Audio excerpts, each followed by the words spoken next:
Okay, so here's the second one. You can see UV all the way through there. So ballast, same place, wired in, same place. Zip tied there securely so it's not going anywhere. It's mounted down there, as well as there, here, and here. So there we are.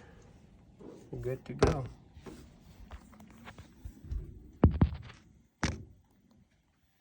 I'll show you the other one while I'm at it. So this one here is done.